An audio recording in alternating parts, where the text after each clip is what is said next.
Hello, we're the anime reviewers. I'm Matt. I'm Zach. Today we're doing Jujutsu Kaisen Episode 4, Cursed Womb Must Die. I just thought this episode was great. Yeah, absolutely. Yeah, the simple first impression of it was awesome. This was a stellar episode. The violence kicked way up. Tastefully, though. Tastefully, and it also goes back to what they were talking about in when Satoru was telling Itadori in the second episode of "You will see horrific things." Yeah, that was. And I love that callback. Like, they don't flash back to it, but like just the fact that they put that gory imagery in there, and if you know, it's definitely a reference to the fact that Satoru outright said, "These are the things you'll see." Yeah. Memorable, like in regards to like, do you have any other first impressions besides it was just awesome? Because that's like I don't really have more than that to say on the first impression. First impression it was awesome. And I mean, the only other thing would be like everything about this episode just drew me in more and more and more. Like the ending credits rolled, and my immediate statement was, "Wait, it's over already." Yeah, it went by so fast that I just wanted more the whole time. Yeah, it was incredible. And but like memorable moments just right off the bat where they're being told which something you hear in every anime, like which kind of makes me roll my eyes a little, even for this show, which was awesome. Is like, oh yeah, we need someone to be, you're way underpowered to be dealing with this. Yeah, and it's like, oh, way to create some artificial tension. It's like, why don't we have Master doing this? Well, he's busy. Yeah, and it's just like. And then they're the parent, like, and then they eventually show the mother like crying, and it's like, I wish they would have been like, oh, don't worry, we're about to send some teenagers in to see if they can solve this problem. Like, that's something that always gets me, but I mean, it's the show, whatever. It's still fun and absolutely awesome and enjoyable. Oh yeah, it's so much fun. I also this show, like several others that have like power grades for stuff where they like, oh, we're gonna break it down. Like they do a little chart thing where they're doing it, and special grade was like carpet bombing it with like a nuke or something. Or carpet bombing would be comparable. Oh, that's what it was. Yeah, carpet bombing would be comparable to what a special grade curse is. And I'm just like, that is a fantastic. Yeah, because grade 2 was like. A handgun, or a grade 4 is a baseball bat would work. A grade 3 was a handgun work. Grade 4 was a shotgun, might work. And then grade 5 was you have to be like a jiu-jitsu, something along the lines of like you have like there was something where it was like an upgrade of like even guns won't do anything. You had a jiu-jitsu master, and then special grade carpet bombing is comparable to like that was honestly the one that stood out for me for the grading curve was just the carpet bombing. The bat made me laugh. Like, you just, there's a curse, beat him with a bat, and then you could shoot them too. Like, if you could see him, you could shoot him. Yeah. I also, I guess the next memorable like moment for me was right after they walk in the building. And they see the fact that reality inside has warped. Yeah, it's like an MC Escher photo. Yeah, MC Escher photo. I loved it. Or photo, painting or drawing, I think. Yeah, that's what I mean. Whatever. But I really enjoyed that. I also enjoyed the fact that they explain what that means, and it's a domain, which is when a curse is strong enough, it has influence. Yeah, it has influence on the reality of the area that it's contained in, which was so cool. Yeah, and then they find every part of this episode is pretty memorable because then it immediately goes where they find the body that is mutilated in a hilarious, not hilarious, but like it's very interesting because you kind of have to piece. They don't like describe it. You just see what it is, and then the characters are like. Kind of looking at it horrified. Yeah, and they realize it's the kid of the mother that was outside crying. But what I enjoyed about that, and it's just a visual thing, and is whatever killed him ripped out the bones from his body. So like you have like his upper torso like up against the wall, and a pile of bones just in front of him, and I'm like, That's a human skull on the top of those bones. Yeah, it was. Yeah, it was. It had like. So it alludes to the fact that whatever did this, like, ripped out the bones, and it's just like his fleshy meat sack that's there. And I'm like, oh, that's lovely. Yeah, yeah, that's what was really cool about how mutilated and had like no arm. His arms were off, and his torso was just cut off from his legs. Which yeah, you didn't see. You saw like a pile of like stuff, and then the bones, and then the skull on the top. And it was just like, that was awesome. And then it like jumps right into action to where the girl, like after they kind of realize what's going on, and then the girl like falls into a hole, and then you see one of oh man, what was his name? The dude Fushigoro's Shigami, the wolf he summoned is like in the wall, dead, and he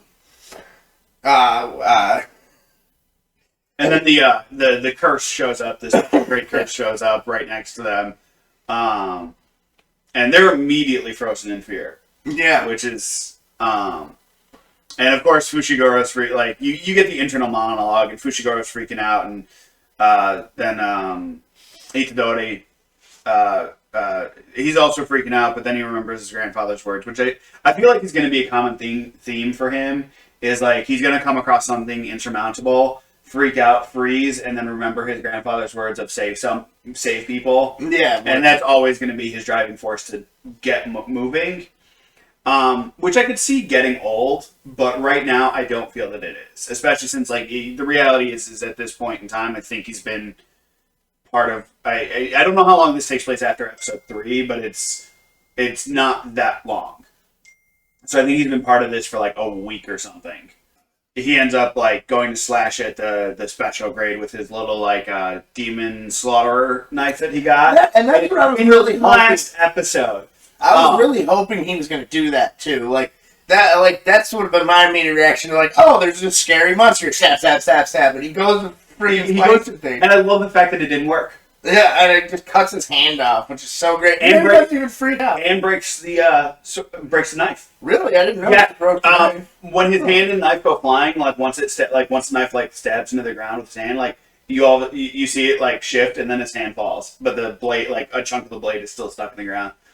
So I enjoy the fact that they like it's sort of its own expectation subversion, because a lot of series have the main character be able to get the first hit in somehow, and when in all regards they shouldn't. And this series does exactly that. It's like, oh, the main character went to do his first strike. No, of course it's not going to work. He has no idea what he's doing.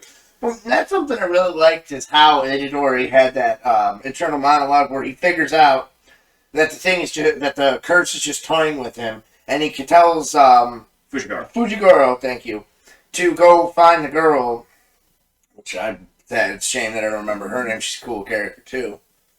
To go find her, and then he's going to unleash his curse, and and it's just how he like. I mean, even though he's like he got his hand cut off, which I find it funny that he doesn't even like react to that. He's like, "Oh, my hand's cut off. Better take off my belt and wrap it so I don't bleed to death, and I'm going to keep fighting this thing." And then you see the girl where she went, and she gets like attacked by curses that are literally fighting over her. And there's like a bunch of masks that are attacking her, and she pulls out nails, and then it jumps back to the fight. Yeah. And that's just really cool. Like that was really cool how they had that jump, and you see the situation, is how she's ultimately handling it. And then eventually she's like, oh, should have brought more nails. And it harkens back to the previous episode where she'd been doing nothing but small town curses. So if you think about it, she's fighting, like they kind of established small town curses aren't as bad as the ones in the cities because there's more problems in the cities. So she would be prepared for a small town curse and have like plenty of nails, but then there wasn't enough. Yeah. Which that was really cool. And then she's about to get eaten by the demons, and then they're fighting over her, and then all of a sudden she gets grabbed. One's about to eat her in his mouth, and she gets grabbed, and you think some other demon grabbed her, and then it's actually Fushiguro had a frog spirit, which you get to see more of Shigami, which I thought was really cool. Yeah, I do like the fact that they're showing off more of his techniques. Yeah, which he summons Nue, which is a bird. Yep. And then they don't say the name of the frog. No, the frog is just there when he goes to rescue her. Which, of course, when she gets eaten by the frog, that's his Shigami. He's like, I hate frogs. Yeah, she's like, I hate frogs. And he's like, yeah, well.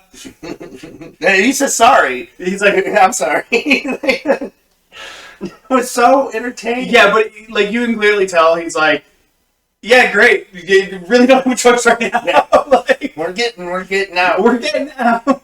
Yeah, we're about to die. These things are small fries. And then they jump after. Then you hear the wolf howl, which tells Itadori that they escaped. And then he unleashes him, which he like brings back. Well, actually, before he unleashes him. Yeah. That's a more very important part. Sorry. Yeah. No, I know. I wanted to mention that. No, you're good. So while we're seeing like not Satoru, Fushiguro and the girl, like as they're bouncing between them, we're also seeing Itadori getting beat up by this special grade curse. And he's not just getting beat; he's getting beat up, flopped around, beat up. It's bad. He gets blasted with another energy wave, and like more of his fingers come off. And he's having like he gets blasted up against the wall and is like basically having a breakdown about the fact that like he thought he was stronger than this. He thought he was at bare minimum. He thought he was strong enough to choose when he'd be able to die. And it's a very powerful moment for his character. Yeah. And he ends up like sort of thinking on everything that's been going on and like his friends and his his grandpa's words and things like that. And he remembers that Satoru Sensei explains that curses are basically fear, negativity, hatred. Like it's all these negative emotions. That's what generates curses. And I enjoy the fact that like he's like, okay, you know what? If that's what generates a curse, let me take all of that and like focus it into my hand. And he ends up like creating like an energy thing. An energy field doing a falcon punch. Yeah, essentially. Which of course does not work. The demon just catches it. Yeah, he runs up and like oh great, he's gonna hit He's doing like a classic Superman punch too. And they totally set it up with the angles and everything. That he's gonna get that sucker punch into the jaw and it's gonna do something, and then it cuts to the demon who just caught it, and it's like yeah. And then he's like, then he hears the wolf howl. Then he unleashes his curse. Sakuna, yeah. Which he wants to, but he like how so he tells the curse thing freaks out and which is hilarious. Then he tells her, then he's like, how can I, before he takes me back over, how can I screw him over? Oh, I'm going to lure the curse back over, and the curse doesn't play ball, so he's like, oh. And he just proceeds to torture the curse like the curse was doing it to him. Which just shows you how powerful he is compared, and then he's like, we're both special grade. Yeah. He's got that is 10% of his power. Yeah.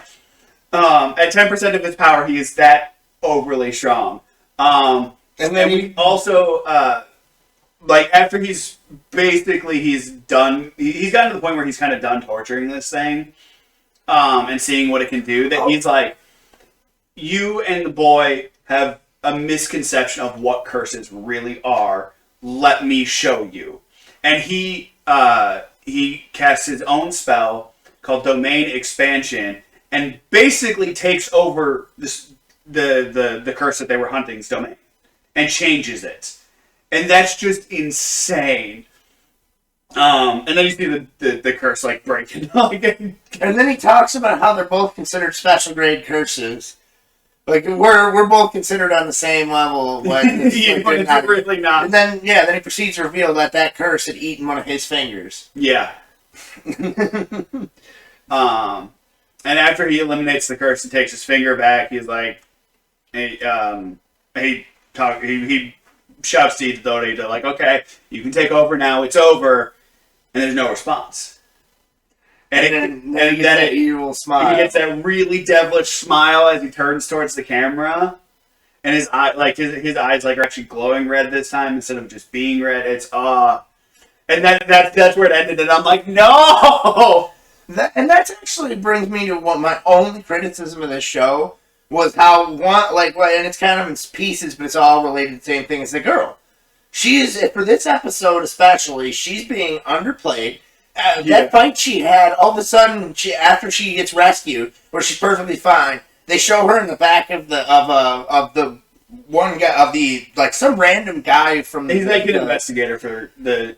He's not a Jujutsu sorcerer. He can just make he's a window, yeah. So he can sense curses and make a force field thing that contains a veil that blocks people from seeing it. He's driving a car and she's in the back and she's all bandaged up and it's like they didn't show her hurt at all, needing this band. I mean, I know they're doing that just to show you that she's hurt, but I still thought that was really silly that she was that messed up when she when we had her like that. Yeah, and she had a couple bruises like when she was about to be eaten, but not like.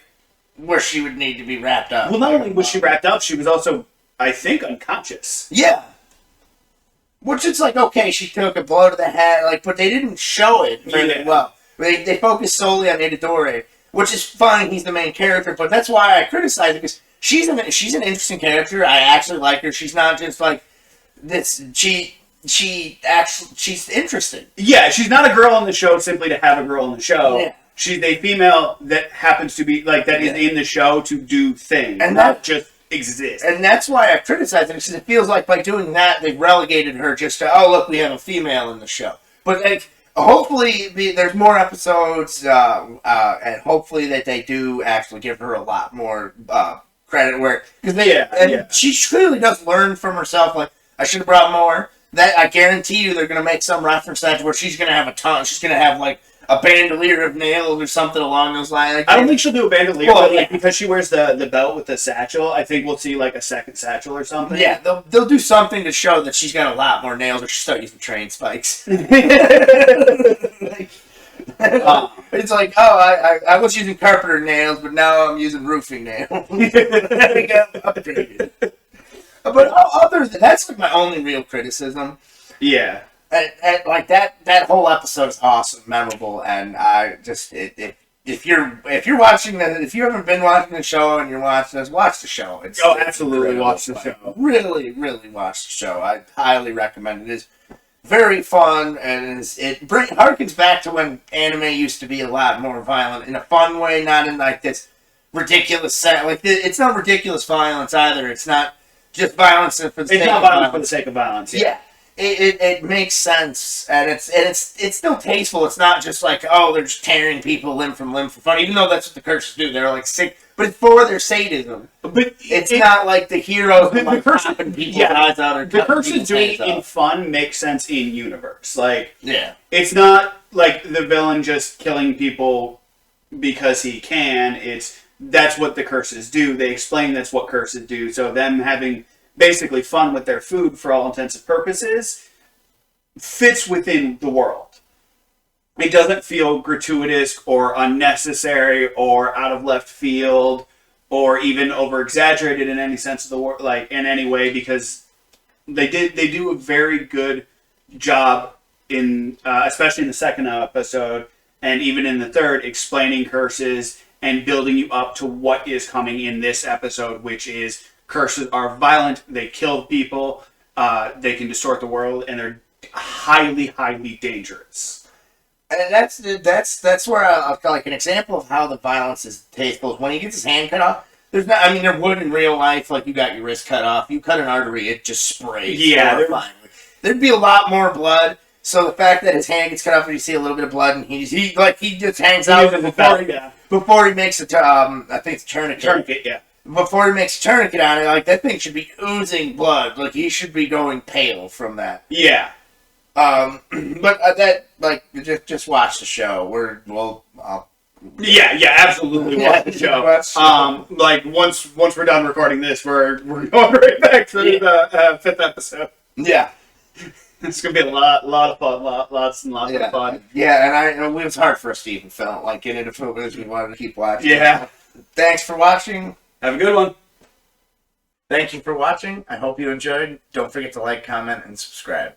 And hit that bell icon for notifications. Also follow us on Twitter and Facebook. Links in the description down below.